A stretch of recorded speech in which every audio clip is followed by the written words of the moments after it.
જોયેલું કે કોઈ પણ હાથ હોય તો એની અંદર 30-60 પગ હોય તેની 30-60 અને સ્કંદ નીકળ્યા છે તેની અંદર 4 એક ભાગનો જે સ્કંદ નીકળ્યા છે તેમાં 2 જોવા મળે છે. એક જે છે આપણને અક્ષક જોવા મળશે, બરાબર, અને બીજું જે છે સ્કંધાસ્થી જોવા મળે છે કે જે પાંસળીઓ સાથે જોડાયેલું હોય 2 હાથથી. એની સાથે બીજી પાંસળીઓની બાજુમાં 3 પ્રકારે આપણે જોયું હતું કે ચલો અક્ષક છે તે 2 વળાંક ધરાવે છે તો એને આપણે હાસ્ય અવસ્થિ પણ કહીએ છીએ, એવું પણ આપણે જોયું. તો બંને બાજુના 2 થઈ અને 4 જે સ્કંદ નીકળવાના 4 હાડકા છે એની ગણતરી કરી. ત્યાર પછી આપણે જે નિતંબ મેખલા છે પગની અંદર નીચે આવેલી છે કે જ્યાંથી પગની શરૂઆત થાય છે ત્યાં નિતંબ મેખલા હોય એના આપણે જોઈએ તો 2 હાડકા જોવા મળે છે, બરાબર. ત્યાર પછી આપણે સ્કંદ ઉલુખલ જોયું તો ઉલુખલ એટલે અહીંયા જે કોણીનો ભાગ છે તે ઉપરનો અક્ષકનો ભાગ છે અને જે સ્કંધાસ્થી આવે છે ત્યાં એ સ્કંધાસ્થીના ભાગે ગોળ વળાંક ખાડા જેવો ભાગ જોવા મળે જેને આપણે ઉલુખલ કહીએ છીએ, સ્કંદ ઉલુખલ કહીએ છીએ. એવી રીતના નિતંબ ઉલુખલ હોય. નિતંબ ઉલુખલની અંદર પગની જ્યાંથી શરૂઆત થાય છે તેને આપણે નિતંબ ઉલુખલ કહીએ છીએ, જે ખાડાવાળી રચનાની જ્યાંથી પગ આગળ નિર્માણ પામે છે. તો આટલી વાત આપણે કરીએ. હવે આપણે જોઈએ તો ત્યાં એક આપણને બુકની અંદર એક સૂત્ર આપેલું છે કે આંગળીનું સૂત્ર, માનવની આંગળીનું સૂત્ર એક આપેલું છે. એ સૂત્ર આપણે યાદ રાખીએ 2, 3, 3.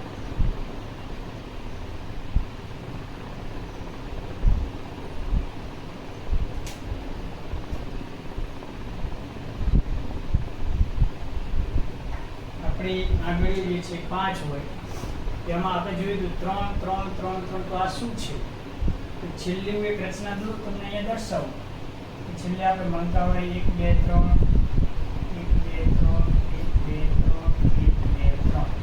3 મળતા હોય રચના તો અહીંયા આપણે 3 લખીએ, 3 થઈ ગયા. અને અંગૂઠાની મણકાવાળી જે અહીંયા રચના હતી એમાં 2 જ હતા. કેટલા હતા? 2 જોવા મળતા. એટલા માટે ત્યાં આપણે 2 લખીએ. તો આપણા આંગળીનું એક સૂત્ર આપેલું છે બુકની અંદર, બીજું કોઈ વધારે ડિટેલ નથી આપેલી. 2, 3, 3, 3, 3. તો આ રીતના આંગળી છે એમાં 3 મણકાવાળી રચના હોય એટલે અસ્થિ જોવા મળે, બરાબર. અને ઉપરનો જે ભાગ છે ત્યાં 1 અસ્થિ જોવા મળે, એવી 2 અસ્થિ જોવા મળશે, એ 2 ની થઈ. આવી રીતના આપણને રચના જોવા મળે છે, આંગળીના સૂત્રની રચના જોવા મળે છે. આપણે યાદ રાખીએ 2, 3, 3, 3, 3. કેવી રીતના 2, 3, 3 છે એ અહીંયા મેં સમજાવ્યું છે. હવે આજે આપણે વાત કરીએ સાંધાઓની વાત કરીએ. છેલ્લો ટોપિક છે આપણો પ્રકરણનો સાંધાઓ. આપણે ગમે તે કાર્ય કરીએ છીએ તો કાર્ય કરવા માટે આપણા હાથને સતત વાળતા હોઈએ, હલનચલન કરતા હોઈએ. સીધું જો હાડકું હોય તો આપણો હાથ વળાંક પામી શકતો નથી, બરાબર. એટલા માટે અમુક જગ્યા છે ત્યાં વળાંક આપવા માટે સાંધાઓવાળી રચના જોવા મળે છે, બરાબર. એ સાંધાઓને આપણે વિચારવાના છે. આખું શરીરનું સતત હલનચલન થાય છે, પગ વળી શકે છે દોડવા માટે, ચાલવા માટે, એવી રીતના. ચલો, તો પેશીની રચનાત્મક ગોઠવણ જે 2 અથવા વધારે અસ્થિને તેમના એકત્ર સ્થાને જોડે તેને સાંધા કહીએ છીએ, જોઈન્ટ કહીએ છીએ. પેશીની રચનાત્મક ગોઠવણ. પેશીની રચનાત્મક ગોઠવણ એટલે શું? તો એમ કહું કે આ 2 સાંધા છે, ચલો એક અને બીજો જ્યાં સમજો કોણીનો ભાગ છે તો આ વચ્ચે જોઈન્ટ છે, આટલો ભાગ બાકી છે, વચ્ચે ખાલી છે. ત્યાં માની લો કે આ રીતના કોઈ કાસ્તીમય રચના હોય તો એને પકડી રાખે છે. પછી અહીંયા પેશીઓ બાજુમાં આવેલી હોય, સ્નાયુ જે આપણે કહીએ છીએ, એ સ્નાયુ બંને હાડકાને પકડી રાખે છે, બરાબર. તો સ્નાયુ છે એ વળાંક પામી શકે છે. સ્નાયુ છે એ વળાંક પામી શકે, હાડકું વળાંક પામે ના પામે. એટલે કે અસ્થિ જે છે વળાંક પામી શકતું નથી.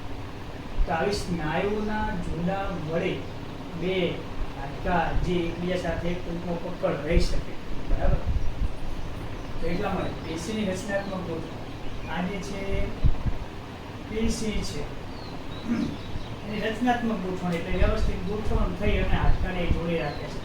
અને જે બે અથવા વધારે અસ્થિ એટલે આ તેમના એકત્ર સ્થાને જોડે છે. બંનેનું જે જોડાણ છે એ જોડી રાખે છે, પકડી રાખે છે. જેનું તો કોણીનું હાડકું હોય. આપણે હલનચલન થાય એનો મતલબ કઈ સતત આગળ કન્ટિન્યુ કે હાડકું તો છે નહીં, વચ્ચે ક્યાંક તો ગેપ હશે તો જ આપણું હાથ જે છે વળી શકે છે. તો એ ગેપ છે, આ ગેપ છે, વચ્ચેનો ગેપ છે. આ એક અસ્થિ સમજે આ બીજું અસ્થિ, વચ્ચે ગેપ છે. બંને અસ્થિને જોડવા માટે કોણ મદદ કરશે? પેશી મદદ કરશે, સ્નાયુ મદદ કરશે, બરાબર. એ સ્નાયુ વિશે આપણે ભણવાનું આ ચેપ્ટરમાં આવે છે, પણ અભ્યાસક્રમને બાદ કરતા એ આપણે ભણવાનું નથી.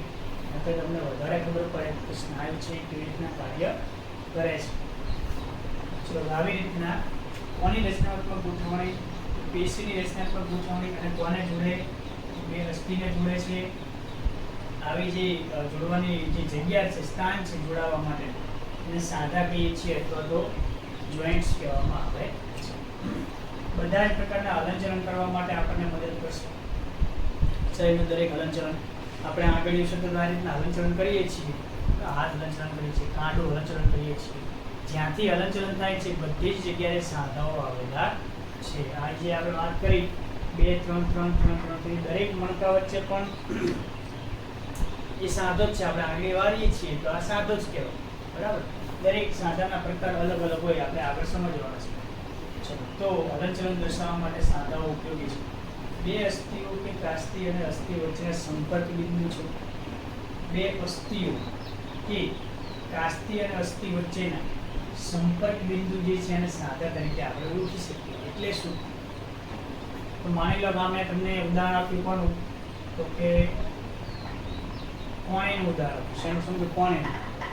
તો બંને છે એ હાડકા જ છે, એટલે કે અસ્થિ છે. આ બાજુનો ભાગ પણ અસ્થિ છે અને આ બાજુનો ભાગ પણ અસ્થિ છે. બંને અસ્થિ છે. તો એ બંને વચ્ચેનું એક સંપર્ક બિંદુ એ આપણે સાંધા તરીકે ઓળખીએ. અથવા તો કાસ્તી અને અસ્થિ વચ્ચે, કાસ્તી અને અસ્થિ વચ્ચે એટલે તેના માટે હું મણકા માટે કરોડરજ્જુનું ઉદાહરણ આપું છું. કે પહેલો મણકો, બીજો મણકો, બીજો આજે કરોડરજ્જુના મણકા જે પાછળ આપેલા છે એ મણકાની વચ્ચે આ રીતના હું તમને દર્શાવું. તો આ જે છે એને આપણે અસ્થિ કહીએ છીએ. મણકા છે એને અસ્થિ કહેવામાં આવે છે. અને જે બ્લેક છે એને આપણે કહીએ છીએ કાસ્તી કહીએ છીએ, બરાબર. તો અસ્થિ અને કાસ્તી બંનેનું જોડાણ સ્થાન છે. બે અસ્થિ વચ્ચે કાસ્તી છે, બે અસ્થિ વચ્ચે કાસ્તી છે. એ એનું સંપર્ક બિંદુ છે. શું છે? સંપર્ક બિંદુ છે. તો આવી બે અસ્થિઓ કે કાસ્તી અને અસ્થિ વચ્ચેના સંપર્ક બિંદુ જે છે એને જ આપણે સાંધા તરીકે ઓળખીએ છીએ. આને પણ સાંધો જ કહેવાય. આપણે વળી શકીએ છીએ. કરોડરજ્જુ છે તો આપણે આમ વળાંક પામી શકીએ છીએ, કસરત કરી શકીએ છીએ. તો એના માટે એ કાસ્તી વાળી રચનાની અંદર હાજર છે, એટલા માટે આપણે વળી શકીએ છીએ. એના પછી સ્નાયુ વડે ઉત્પન્ન થતા બળનો ઉપયોગ સાંધાઓ દ્વારા હલનચલન કરવા માટે થાય છે. સ્નાયુ વડે ઉત્પન્ન થતા બળ, હવે આપણે સમજો હાથ આમ છે તો એને વાળવો છે, તો એના માટે કંઈ સાંધા જે છે તો ખાલી વળાંક થઈ શકે એના માટે મદદ કરે. બાકી સાંધાઓ જે છે હાથને વાળી શકતા નથી. તો શું થાય છે? આપણા મગજ છે એ હાથને સંદેશો આપે છે કે હાથને વાળવા માટેનો સંદેશો આપે. સંદેશો જે છે એ ક્યાં જાય છે? સ્નાયુ પેશીમાં જાય છે. સ્નાયુ પેશીમાં જાય છે તો સ્નાયુ પેશી એ વળે છે. સ્નાયુ જે છે સંકુચાય. સ્નાયુ શું થશે? સંકુચાય. એ આપણા ચેપ્ટરમાં જે પોઈન્ટ આવે છે કે માયોસિન અને એક્ટિન પ્રોટીન જે છે એ સ્નાયુને સંકુચે છે. કયા બે પ્રોટીન? માયોસિન અને એક્ટિન પ્રોટીન. એ સ્નાયુને સંકુચવા માટે મદદ કરે. સ્નાયુ સંકુચાઈ જાય સ્નાયુ સંકુચાય તો પછી હાડકાને વળવા માટે ટૂંકમાં એ મદદ કરે છે. તો સ્નાયુ વડે ઉત્પન્ન થતા બળને, એટલે જે મગજ સંદેશો આપે સ્નાયુમાં જે બળ આવે એ બળના ઉપયોગ વડે સાંધાઓ જે છે એના દ્વારા હલનચલન શક્ય બને છે.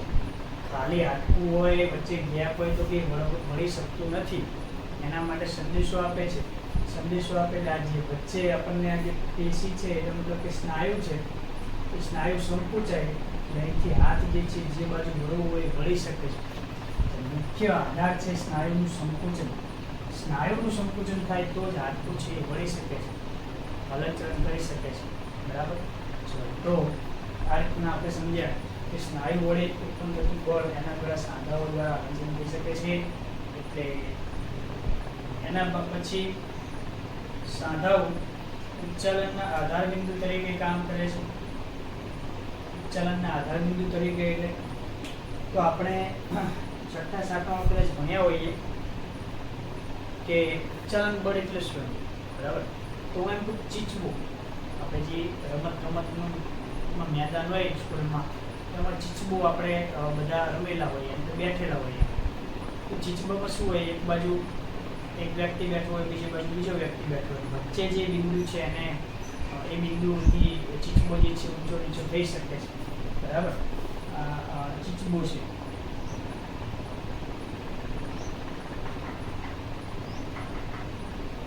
વચ્ચે જે બિંદુ છે બિંદુ દ્વારા ચીચબો જે છે એ આ નીચે આવે તો આ ઉપર જાય એવું કંઈક થાય છે ચીચબામાં. બરાબર. આ જે છે એને ઉચ્ચાલન કહેવામાં આવે. તો વચ્ચે એક આધાર બિંદુ હોય અને આજુબાજુનો જે ભાગ હોય હલનચલન કરી શકતો હોય ઉપર નીચે તો આને ઉચ્ચાલન બિંદુ કહેવામાં આવે.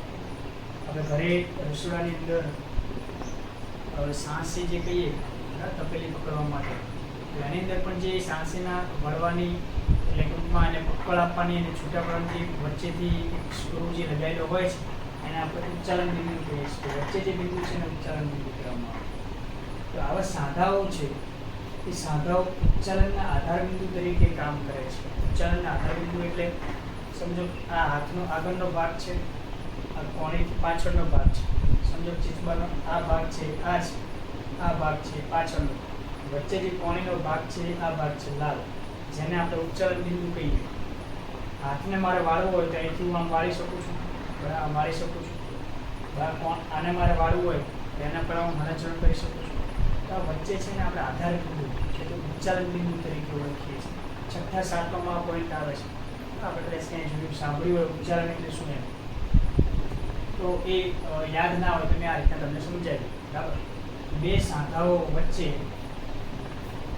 આધાર બિંદુ તરીકે ઉચ્ચાલન કામ કરે છે. ઉચ્ચાલન બળ જેને કહેવામાં આવે છે.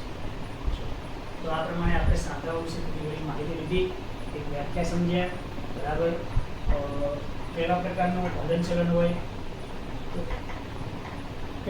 કયા પ્રકારે હલનચલન થાય, તો સ્નાયુ વડે થાય આપણે સમજ્યા.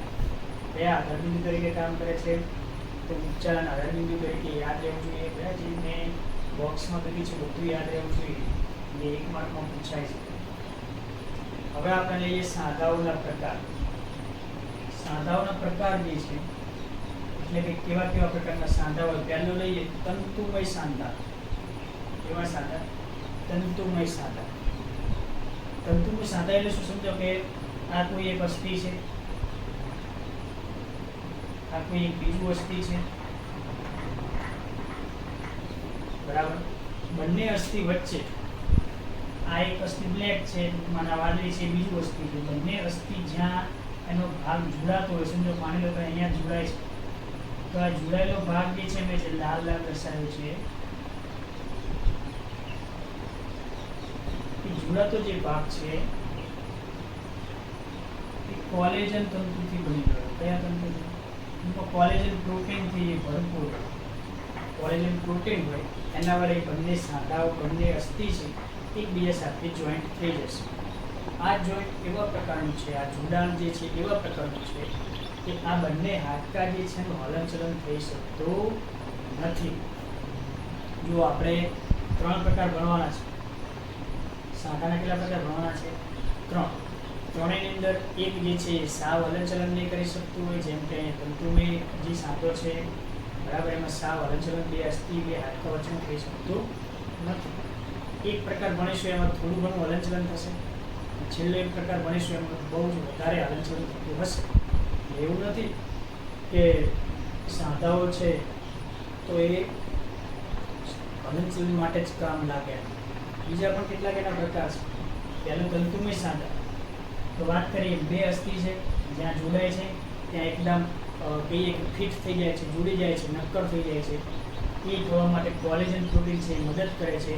વચ્ચે જોડાણ સ્થળે કોલેજન પ્રોટીન હોય, જેમાં આપણે બે ઈંટને જોડાણ કરવું હોય તો આપણે સિમેન્ટ લઈ અને રેતીને ટૂંકમાં બનાવી અને બે ઈંચ વચ્ચે જોડાણ કરી શકીએ છીએ. બે ઈંચનું જોડાણ કરી શકીએ. એમ અહીંયા બે હાડકાનું જોડાણ જે છે કોલેજન પ્રોટીન વડે થાય છે. હવે સાહેબ કે આવો પ્રશ્ન થાય કે આવા હાડકા ક્યાં આવેલા હોય, આવી અસ્થિ ક્યાં આવેલી હોય? સરસ મજાનું આપણી સામે ઉદાહરણ છે કે આપણું મસ્તિષ્ક છે, ખોપરી છે. તો ખોપરી કઈ આવી રીતના છે ડાયરેક્ટ, ચલો બે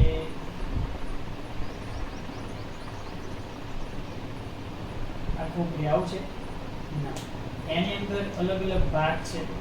મધ્ય કપાલી ખંડ ને અગ્ર કપાલી ખંડ ને મધ્ય કપાલી ખંડ બે આવેલા હોય, આ બાજુ સંપક ખંડ આવેલો હોય, છેલ્લે પશ્વ ખંડ આવેલો હોય. આ બધા ખંડો છે.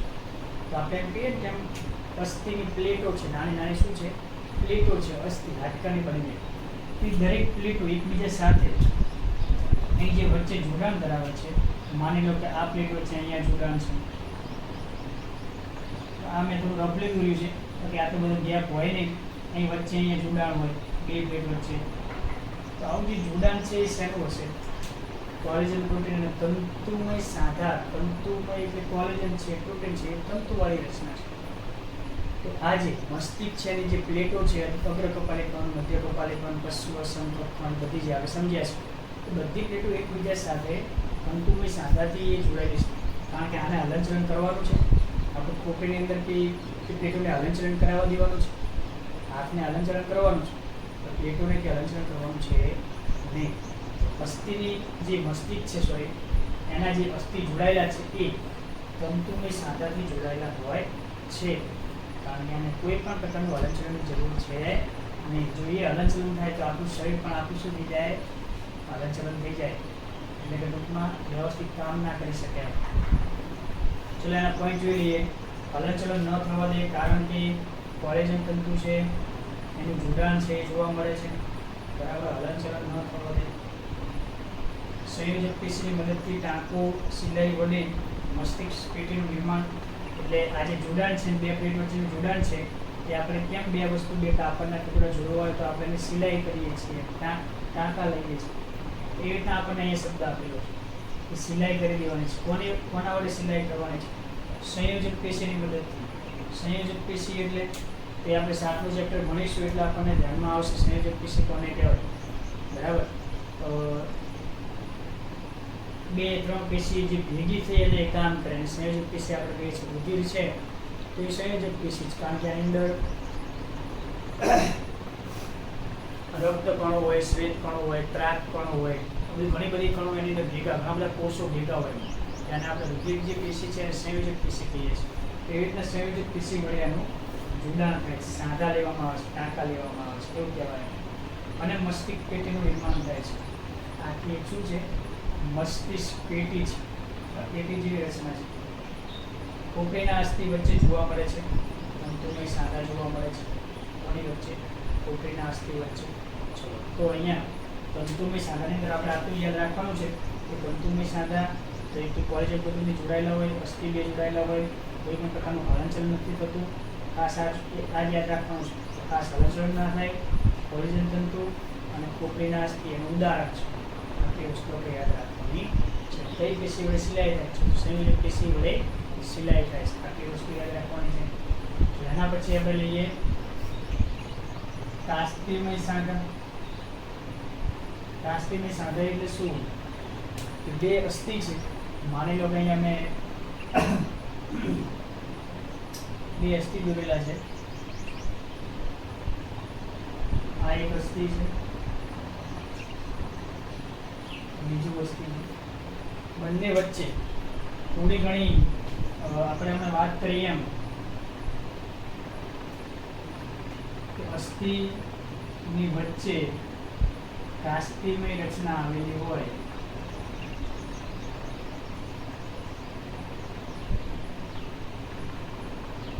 કાસ્તિ એટલે ઓછું હાડકું એવું આપણે કહીએ છીએ.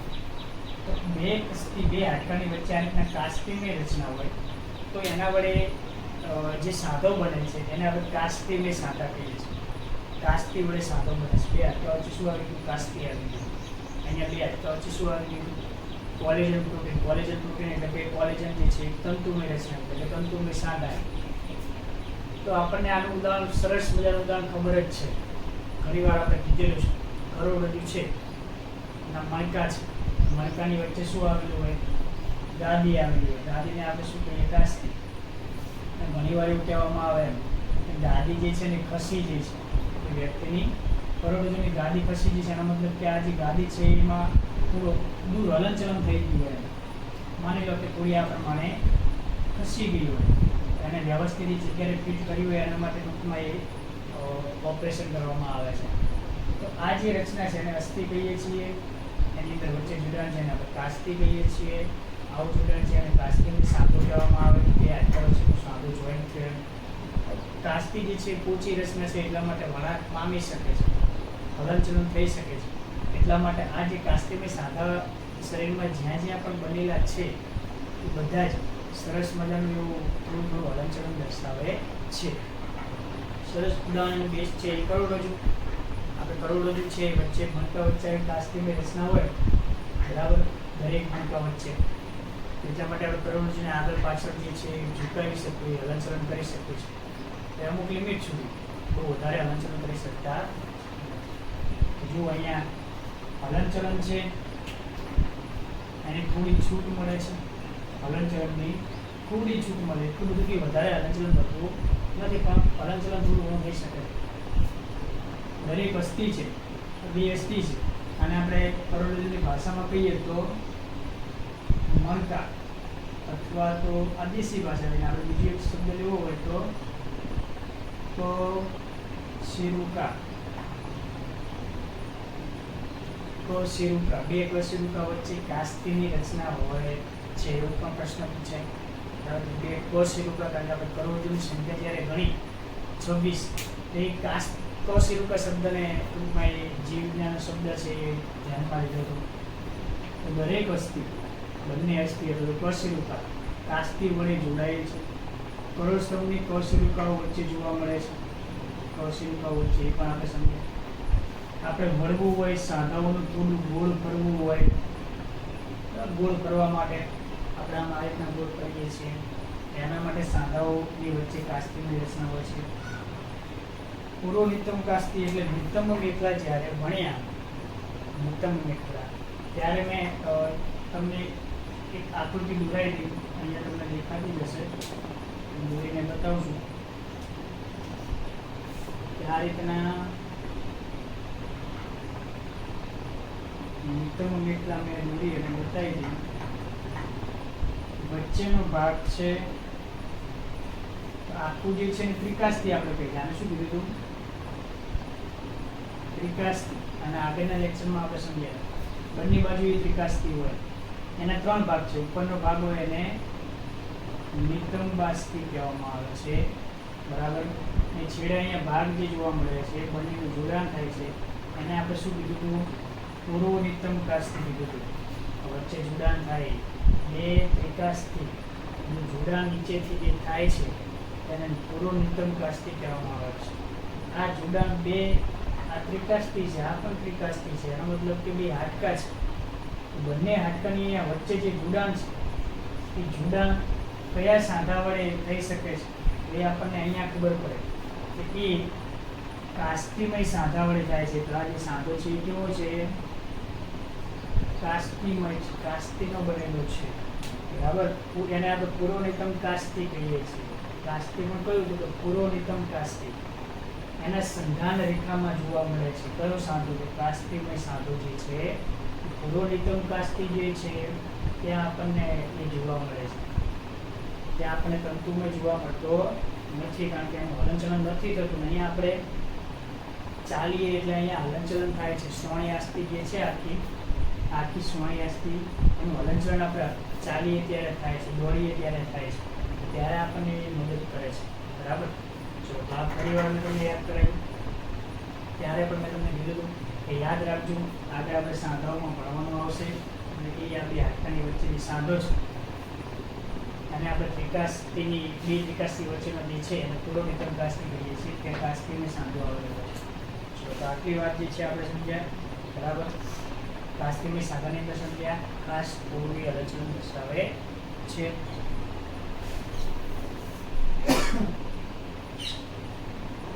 સોરી વિદ્યાર્થી મિત્રો. ચલો આગળ લઈએ.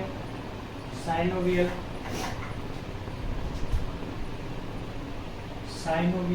સાંધો. મુક્તચલ એટલે વધારે પડતું હલનચલન જે છે દર્શાવે છે, એટલા માટે મુક્તચલ કહેવામાં આવે. બરાબર. તો આમાં કેવું હોય છે કે બે સાંધાની વચ્ચે માની લો કે આ એક અસ્થિ છે, આ બીજી અસ્થિ છે, બી અસ્થિ કહી દો અને એ અસ્થિ કહી દો. બે અસ્થિની વચ્ચે પ્રવાહી ભરેલું હોય. શું ભરેલું હોય? બે હાડકાની વચ્ચે પ્રવાહી ભરેલું હોય. તો આ જે પ્રવાહી છે એને જ આપણે સાયનોવિયલ પ્રવાહી કહીએ છીએ. આ જે પ્રવાહી છે એને સાયનોવિયલ પ્રવાહી કહેવામાં આવે છે. બે સાંધા વચ્ચે આવું પ્રવાહી જે ભરેલું હોય એ બંને સાંધાને વધારે પડતું હલનચલન કરાવી શકે છે. બરાબર. જેમ કે આપણે કોણી છે, બરાબર, કોણીનો ભાગ છે ત્યાં બે સાંધા વચ્ચે પ્રવાહી હોય, એટલા માટે આપણે બહુ ઝડપથી હાથને હલનચલન કરાવી શકીએ છીએ. કરોડરજ્જુને એટલું બધું ઝડપથી હલનચલન કરાવી શકતા નથી, કારણ કે થોડી એમ કહું કે અહીંયા જુઓ એકદમ નક્કર ઘન અવસ્થા છે, અહીંયા થોડી ઊંચી રચના છે, અહીંયા એકદમ પ્રવાહી છે. તો આપણે વિચારી શકીએ કે સૌથી વધુ હલનચલન શેમાં થાય? પ્રવાહીમાં થાય. બે હાડકાની વચ્ચે પ્રવાહી આવેલું હોય છે, જેને સાયનોવિયલ પ્રવાહી કહેવામાં આવે છે, અને એ પ્રવાહી બે હાડકાને વધારે ઝડપથી હલનચલન કરવા માટે મદદ કરે છે. ઝડપથી હલનચલન થાય છે એટલા માટે એને મુક્તચલ કહેવામાં આવે છે. તો અહીંયા આપણે ખાસ એ વિશેષતા યાદ રાખવાની હતી. અહીંયા કોલેજન પ્રોટીન, અહીંયા કાસ્તી અને અહીંયા સાયનોવિયલ પ્રવાહી, બધા જ હાડકાની વચ્ચે કંઈક તો જોવા મળે જ છે. જે સાંધાઓ છે ત્યાં કેવા પ્રકારનું એ મટીરિયલ છે એના પ્રમાણેનું હલનચલન થાય છે. કાસ્તી હોય તો ઊંચું હલનચલન, કોલેજન પ્રોટીન હોય તો ટૂંકમાં હલનચલન જ ના થાય, અને સાયનોવિયલ પ્રવાહી હોય તો બહુ જ ઝડપથી હલનચલન થાય. જુઓ તો અહીંયા લઈએ આપણે પોઈન્ટ ઉપર સરળતાથી હલનચલન થાય. બે અસ્થિ વચ્ચે સાયનોવિયલ પ્રવાહી જોવા મળે છે. ઉદાહરણ તરીકે કયા કયા આપણા શરીરના એવા સાંધાઓ છે કે જ્યાં સાયનોવિયલ પ્રવાહી જે છે જોવા મળે છે? તો એક કંદુક ઉલુખલ સાંધો એટલે ભુજાસ્થિ સ્કંદ મેખલા વચ્ચે આવેલો હોય. જો જે સમજાયેલા છે એવું વધારે ડીપમાં નહીં સમજાવું. કંદુક ઉલુખલ સાંધો, ઉલુખલ આપણે સ્કંદ ઉલુખલ જે ભાગ લીધો હતો ને, સ્કંદ ઉલુખલ,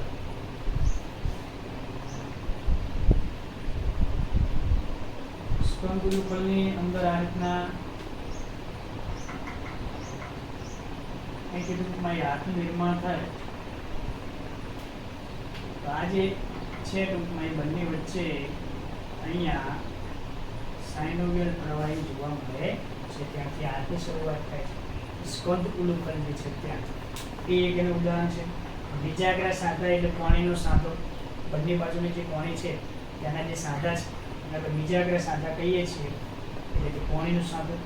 ઉપરી સાંધો એટલે શિરોધર અને અક્ષક કશેરુકા વચ્ચે. શિરોધર સૌથી ઉપરની જે કશેરુકા હોય એ કરોડરજ્જુમાં, અને અક્ષક, અક્ષક એટલે આપણે જે સ્કંદ મેખલા છે એની અક્ષક જે છે એ પહેલી કશેરુકા સાથે જોડાયેલી હોય, તે બંને વચ્ચેનું જોડાણ છે તેને ઉપરી સાંધો કહેવામાં આવે છે. સુકડીને ઉપરી સાંધો. હવે શિરોધર એટલે સૌથી ઉપરનું કશેરુકા છે. શિરોધર એટલે માથા તરફનું કશેરુકા, પાછળ પંથમાં આગળ દર્શાવજો પણ આપણે પાછળ સમજીએ. કરોડ પહેલી છે. અને અક્ષક, જે અક્ષક આવે છે એ અક્ષક એ કશેરુકા વચ્ચે જોડાણ પામે છે. ઉપરી સાંધો. સરકતા સાંધા, ત્યાં પણ આપણને આ પ્રકારનું જોવા મળે. સરકતા સાથે ક્યાં આવેલા હોય? મણિબંધાસ્થિ. મણિબંધાસ્થિ ક્યાં હોય? કાંડું જે આપણે કહીએ છીએ એ કાંડાને મણિબંધાસ્થિ કહેવામાં આવે છે. ઝડપથી આપણે આન્સર કરી શકીએ, ગોળ કરી શકીએ છીએ. કાંડ મણિબંધાસ્થિ 8 પ્રકારના હોય, બરાબર. અને પગની અંદર 7 હોય. તો એ સરકતા સાંધા છે મણિબંધાસ્થિ વચ્ચે. અને એના પછી જે પગની અંદર મેં વાત કરી એની અંદર એક ઉદાહરણ લેવાનું છે. અહીંયા હું લખ્યું નથી, હું તમને બોલી જાઉં છું.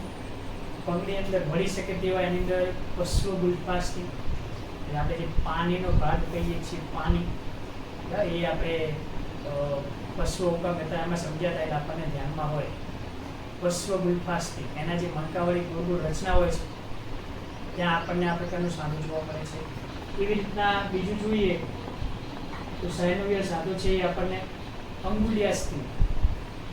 અંગુલિયાસ્થિ એટલે આંગળીઓ જે વળે છે એ અંગુલિયાસ્થિની અંદર જોવા મળે, બરાબર. અને છેલ્લું એક એનું ઉદાહરણ લઈએ સાયનોવિયલનું, તો એ આપણને કાંડાના સાંધા, એ જે આપણે મણિબંધાસ્થિની વાત છે ત્યાં, બરાબર. તો આ રીતના આપણને સાંધાઓ જે છે વ્યાખ્યા છે, કોની કોની વચ્ચે હોય, ઉચ્ચારણ કોને કહેવાય, તંતુમય સાંધા કેવા પ્રકારના છે ને ક્યાં જોવા મળે? તો મસ્તિષ્કમાં. કાસ્ટિમય છે તો મુખ્ય ઉદાહરણ કરોડરજ્જુ અને પુરોનિતમ કાસ્ટિ, આ બે ઉદાહરણ ખાસ યાદ રાખવાના. સાયનોવિયલ પ્રવાહી સ્વરૂપે હોય ક્યાં જોવા મળે? તો બધા જ પ્રકાર આપણે નીચે સમજ્યા. આની સાથે આપણે આ ચેપ્ટર જે છે પૂરું કરીએ છીએ. આવતી વખતે આપણે હવે 9મું જે ચેપ્ટર છે એની શરૂઆત કરીશું.